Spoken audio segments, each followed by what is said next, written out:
So I have been working on the landscaping of my front yard, my side yard actually. And for those who like very organized spaces, this may not be your cup of tea, but I personally love it.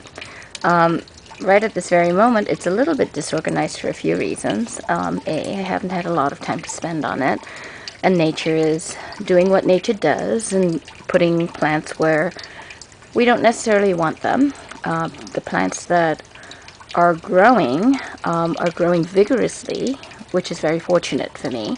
And but also it means that they look a little crowded, let's just say. I worked on this and made what I wanted to be sort of a little Lego scene, or a scene where kids could play with Lego. And as you can see, there is a bit of Lego here and there.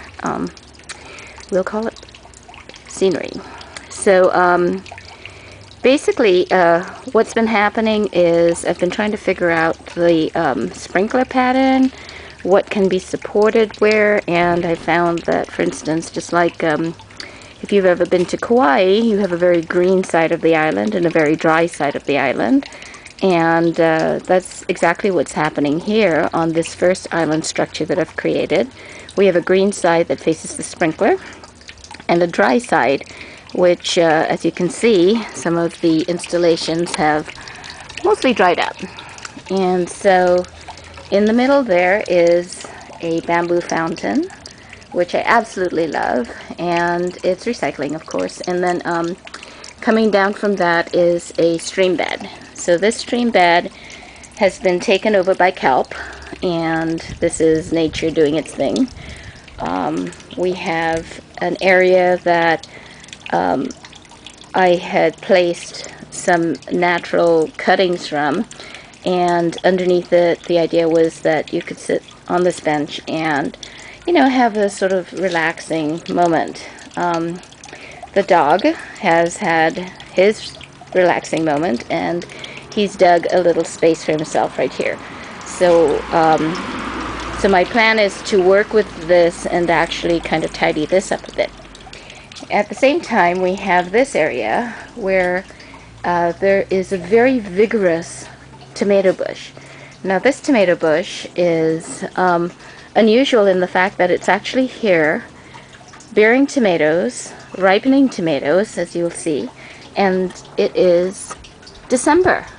And I can't for the life of me understand how come this tomato bush can persist, but for whatever reason it is, I love it, and I'm using it to create a little bit of a barrier area for the table that sits right here.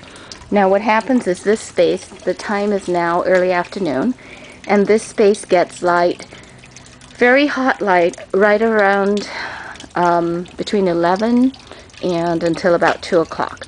So what I'm trying to do is figure out a way where I can take that tomato bush that's trailing around there and figure out some other greenery where I can wrap it around and actually create a little sub area in the front so that we can have a little bit of shade for most of the day, because it does get very hot at some points. And I do like to sit out here and work, whether I have to draw electricity or you know, set up tables and things like that.